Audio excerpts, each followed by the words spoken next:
welcome back to the Journey to the FarLands. Alright, okay, as usual, a bunch of stuff and nonsense here, so let's just get out of here. And, okay, no nasty evil things we don't want to meet. Alright, that's closed up, and west is that away. Alright, so we move onwards to the FarLands. Let's see, episode 146, and this is the morning of the 445th Minecraft day since leaving spawn. It's starting to sound like a lot, you know? It really is. 445 Minecraft days. That's a respectable amount of time. That's over a Minecraft year. How about that?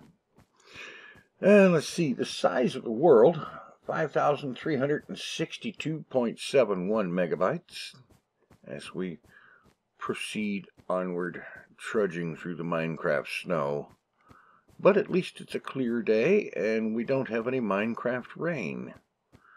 Of course, it doesn't seem to rain very often in this world, and I think the reason is that I sleep every time it gets dark. And that does kind of have a tendency to reset the weather and such. And that's good because Minecraft rain is loud and noisy, and in this version there was no separate volume controls for turning it down.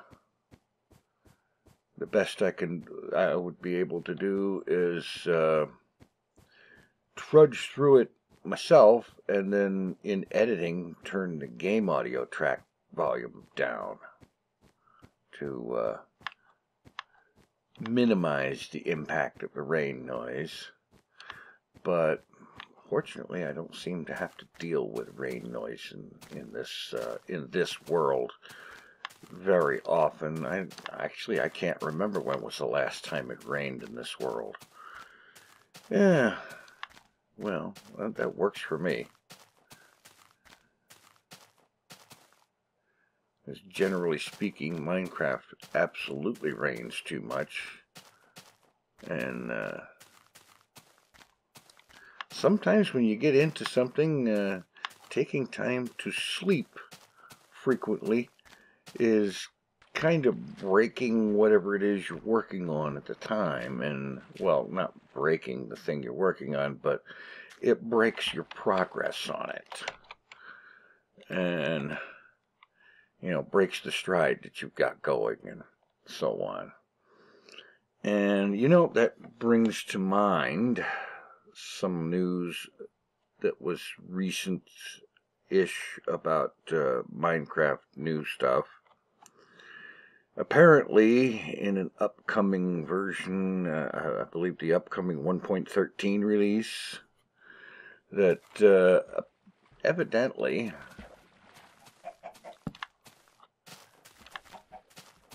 one of the things they're adding is this new mob that it can tell when a player hasn't slept in a long time, and apparently it attacks these players. It will find an attack or hassle or whatever. Yeah, that's not... Oh, brief pause. Here we are. Well, that was unpleasant. And it's also uncommon. That's not happening so much in the last month or so. That would be nice for that to actually stop happening, because it's very unpleasant. Anyway, yeah, this new mob that can tell when you've not slept and so on, and apparently players that have not slept will be targets for this thing. I'm not exactly... Shut up, zombie. I'm busy. Not exactly sure what that's going to mean in terms of actual gameplay and how much of a pain in the butt it's going to be, but I can see it being very little more than a huge pain in the tuchus, you know? It really, seriously. because this means that it's going to be more important to pay attention to what time of day it is in Minecraft and making it a point to sleep upon occasion, which can be something of a difficulty for... Shut up, cow. Something of a difficulty for servers, especially if they don't have any kind of one-player sleep thing put in, because then you have to get everybody that's logged in at the same time to sleep at the same time in order for it to happen. And I can see that being a royal pain in the butt. Yeah. I don't know. I guess it depends on just exactly what this mob is going to do when it detects somebody, you know, that you haven't slept in a long time. And what qualifies as a long time? 2 or 3 Minecraft days, or a week, or what? Yeah. And of course, there is absolutely no further details forthcoming, at least not that I have heard about or seen.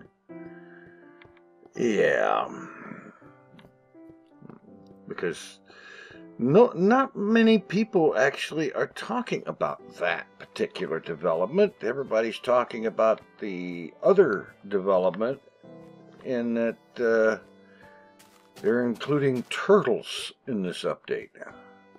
Oh boy. I wonder, and I hope, that it's not just some kind of a useless ambient kind of thing that is just there to fill the world in and make it not quite as empty or something. And I hope that they've at least included like a recipe for turtle soup or something like that. I mean, seriously. You know. I don't know why they would make something like that and then not have it have some kind of a use. But they've done it in the past, so anything's possible. Anyway, a little bit of Rambly stuff going on there. And in other news, I am in the process right now of trying a variation on the schedule thing. And yeah, I know. Everybody knows me, knows that schedules and me don't get along, and every time I try to do something on some kind of a schedule, it ends up falling apart. And so on. And this is why a lot of people tell me, don't bother with the schedule, do what you can, when you can, or when you're ready to, or whatever, yada, yada, yada, and so on.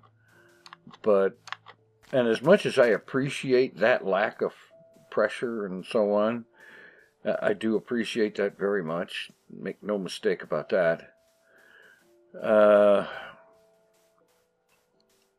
There is also the fact that predictable consistency has always been a big thing for YouTube and the making of YouTube videos and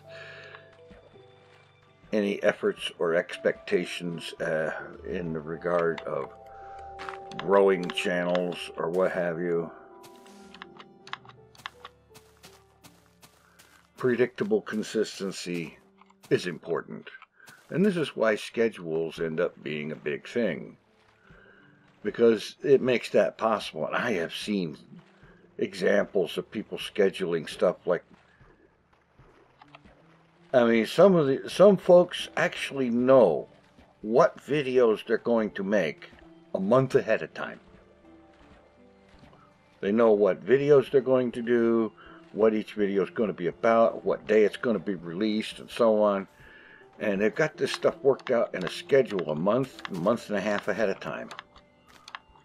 And that's amazing, really. It is. I don't know if I want to try to actually get rid of some of this extra crap. There we go. Ugh. Don't throw it in front of you when you want to get rid of it. I don't know if I want to try to actually get things lined out a month ahead of time, but a few days or a week ahead of time, yeah, I would be interested in that. Because in a way, as long as I kept up with it, it would take a lot of the stress off, because you could know that, like, for example, today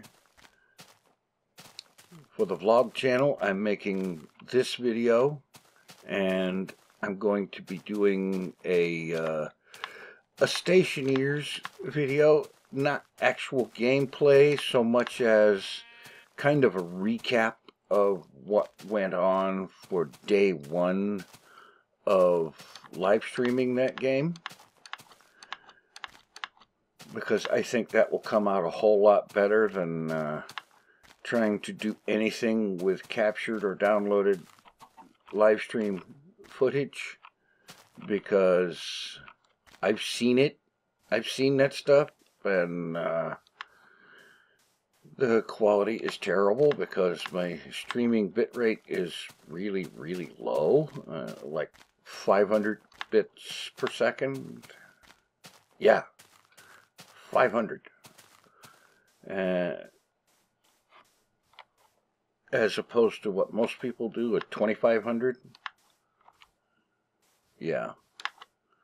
So this is why I have not made any effort to try to re-upload, upload stream video. Yeah, because it would come out terrible. On the other hand, I have known about and heard about and whatnot the fact that OBS is supposed to be able to record at the same time that it is streaming. And I think the way it does that is recording as a flash video, which would then have to be converted to a format that is friendly for editing and uploading. Because surprisingly enough, while YouTube content has always been basically flash video, you can't necessarily, the least that I know of, upload it in that format. Which is kind of sounds a little bit weird, but yeah, their preferred format is in an MP4 container with a certain audio codec and certain video things. I think it's H.264 in an MP4 container for the video part, and the audio is like AAC, I think, or something like that. I used to know, but I've had all my settings locked down for years, and I've never really paid much attention to it since then. Because thankfully YouTube hasn't changed that.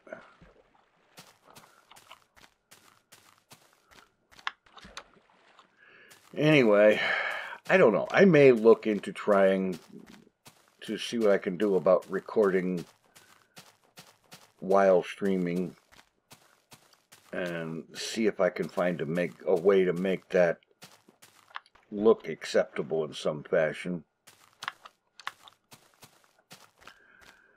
And that would be cool, because that means every live stream would generate more YouTube content, so that could be cool. But in the meantime, for the time being, what I'm figuring to do is that for each day of live stream, well, at the end of each live stream, I have made a new save named for that day, day 1, day 2, so on. And what I'm thinking to do is to, like, for example, for the first one, I load up the day 1 save and then walk through it and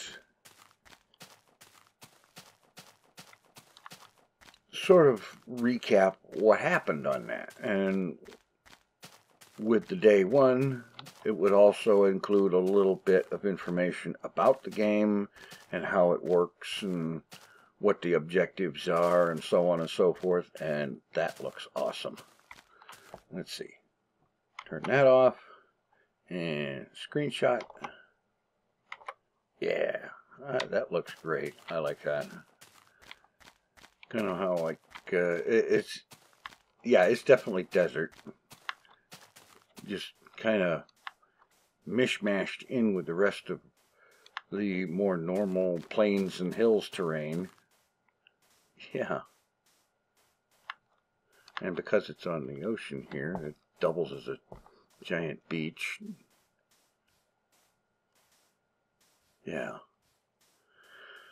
So that's what I'm thinking to do with the Stationeer stuff. At least for the stuff that I've already streamed.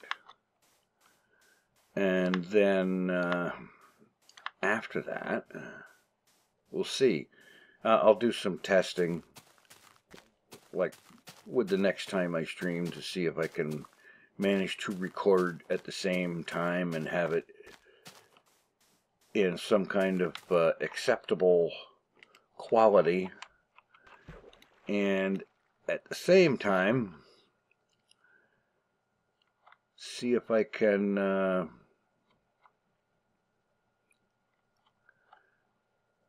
also manage to convert that to an appropriate format for turning that into an episode, or just an archival thing. It'd be a YouTube copy of the stream or something like that. I don't know, you know.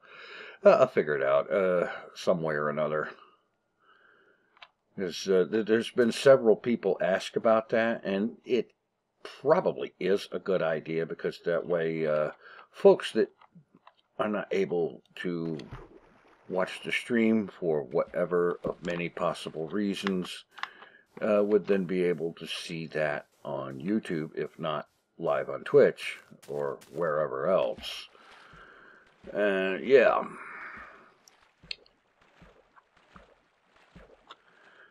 And so I'm going to work on that, see what I can come up with.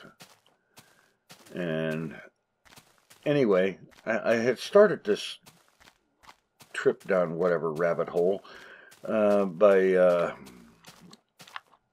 talking about trying a schedule thing. And basically, I'm just writing down what I plan to be doing in upcoming episodes of various things. No, I am not going through that dark cave of doom.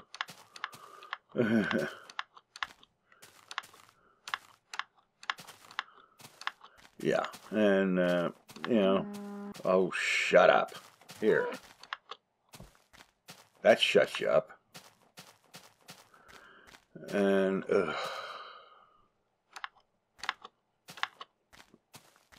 oh, okay. And, well, just write down what I'm...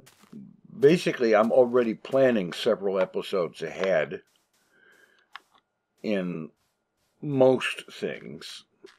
Some things I don't get very much ahead in terms of planning ahead episodes, but for others, it's very easy to plan ahead, because it's almost like a written script. Not quite. But some things are fairly easy to plan ahead. And those things, basically, I'm just writing down the plans and working on estimating, at least making a reasonable, I hope, estimate of... Uh-oh. I see cobblestone. Yeah-huh. That's cobble. And in this version of the game, cobblestone only occurs naturally in one situation. And that would be a spawner.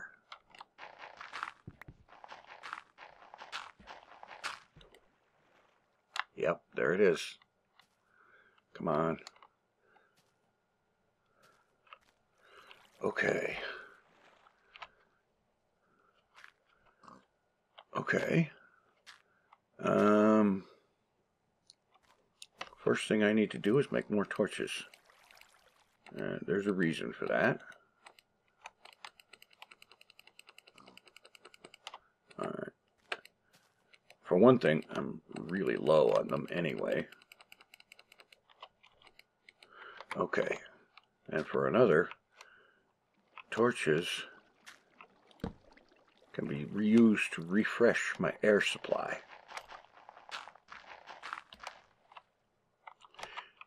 Alright. Break the spawner. Break the spawner, break the spawner, break the spawner. Hurry up.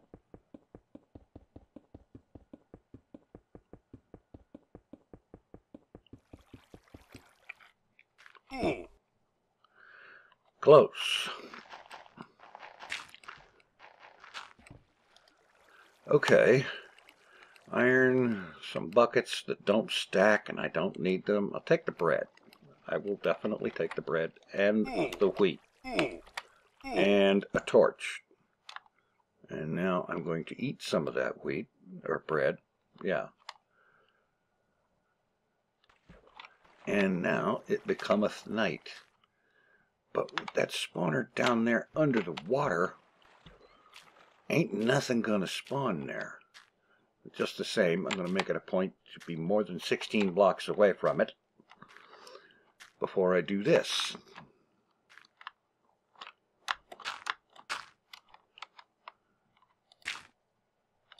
Yeah. The only downside of it being underwater is that I can't TNT it. I mean, yes, I could drop some TNT down there and it would fall down to the spawner and explode, but TNT underwater does not damage blocks. All right, let's see if there's another chest down here.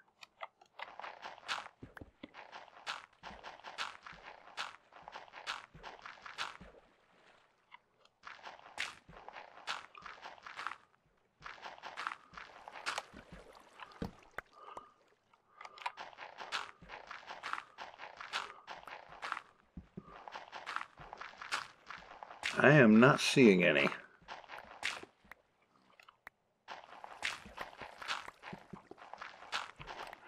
Oh, an air pocket to stand in. Now I can destroy the spawner.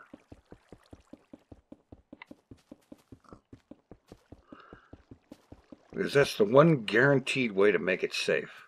Destroy the thing.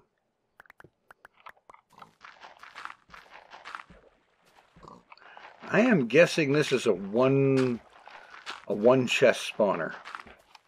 Alright. Good enough for me. Head out. Underwater spawner. Basically a surface spawner that was formed out here in the water. How about that? Okay, well, like I said, I used the TNT, but there's no point with it underwater, because it won't get anything done. Which is a shame. I've been looking to use the TNT, and destroying a spawner is a great way to use it. And so, I still have 3 TNT.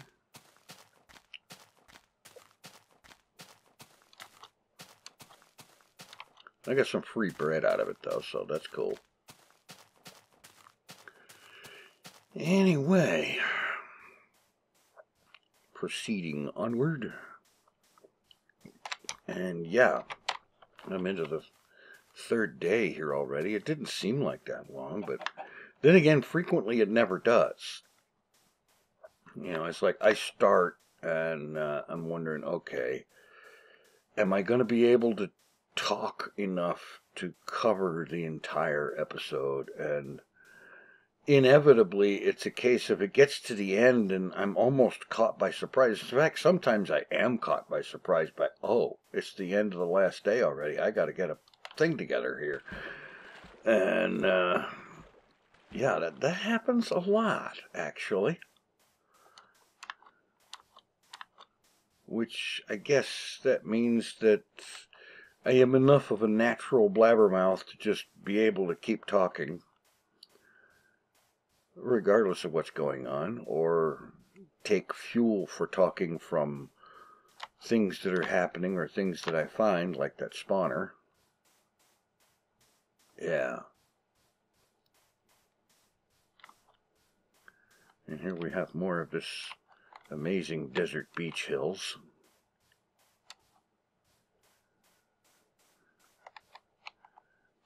That goes along this way and just turns into more desert. Oh, that's cool. Desert is a nice, easy terrain to deal with, really. There is less stuff that gets in the way of seeing what's ahead of you. Unlike the forest areas that can sometimes be so thick that you can't see more than 10 or 15 blocks ahead of you. And so you never know what's going on. Let's see, yeah, having seen that one spawner, which is actually, that's the first one in quite a while. And I would like to find another one on the surface, but not underwater, that would let me use up that TNT, because that would be cool.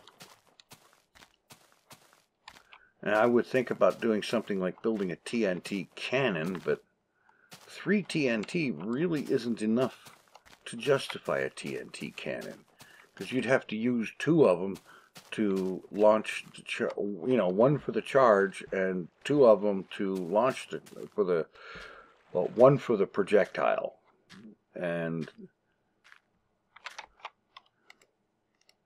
2 of them as the charge that launches the projectile. Yeah.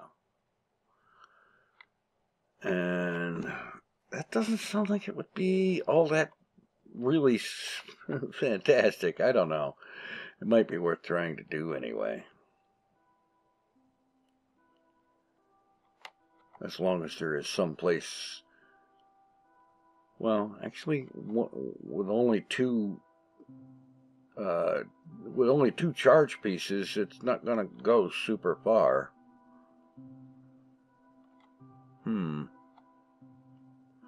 It's been so long since I've built a TNT cannon that I may have to do that just to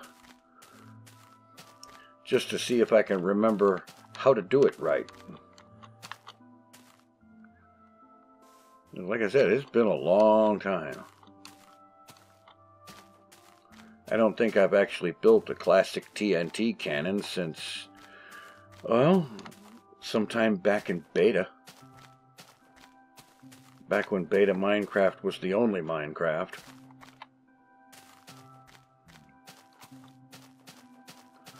Before they started putting it on phones and pocket tablets and all kinds of other weird stuff. Yeah.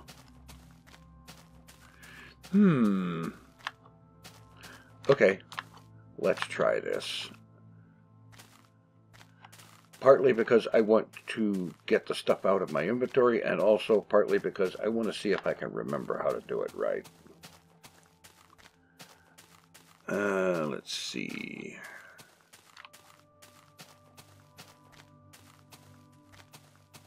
I don't know.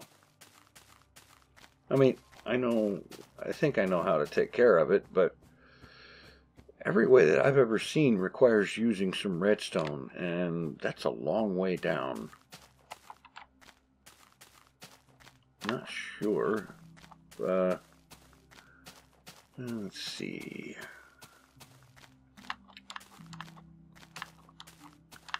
I mean, redstone is down like on Y16, and I'm sure I'm up around Y60 or 70 somewhere.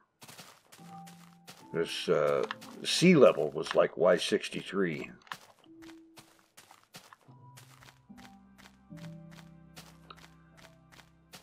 Yeah. Well, let's see. I think maybe I can do something here. Let's give it a try.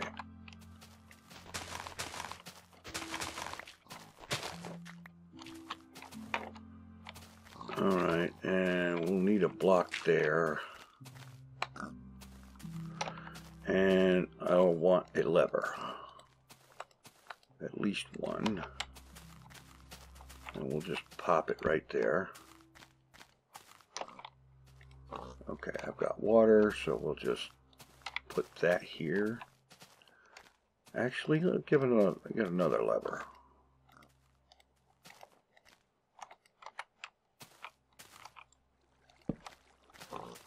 Alright, and we'll move this one. Yeah. Alright, so we take our TNT. That's the one that's going to be transmitted, or launched. And then we've got one here and one here. Those are the charge that's going to do the launching. Basically what I need to do is to start these going and wait a second or two and then start that one and then get out of the way. And these should ignite and send that one flying. We'll see. Let's see. I only get one shot at this though, so let's try it. And 1 and 2, back up.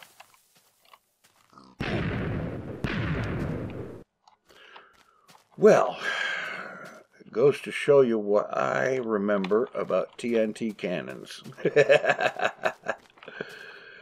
Oh man. And you can tell the terrain was entirely dirt because it did a lot of destruction. Yeah. But it used it up, and I don't have it burning a hole in my pocket anymore.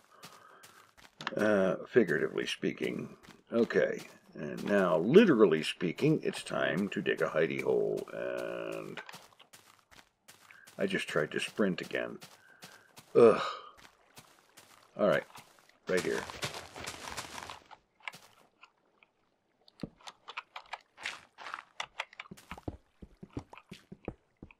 Get dug in. And down.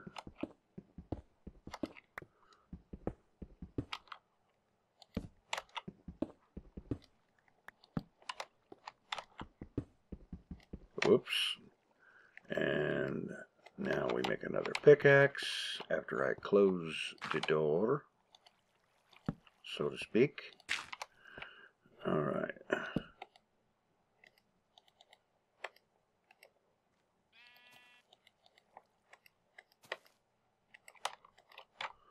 Okay.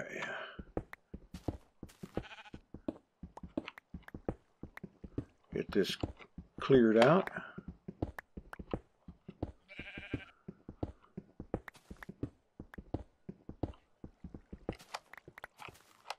Alright, that should do.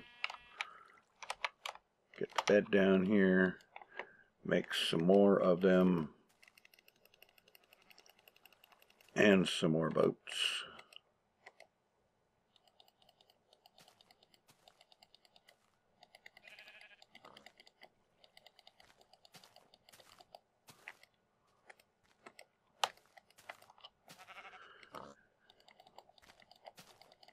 There we go. Alright, get rid of that. And get rid of that. Okay. And then recover my workbench from all this mess. Let's see, what do I get rid of? There. Okay. Well, looks like that's it for another episode, and so on. I'll have a piece of bread to celebrate and get my health all the way back up. And I have to remember to refill my water bucket. But in the meantime, thanks for watching. Take it easy. I am out of here.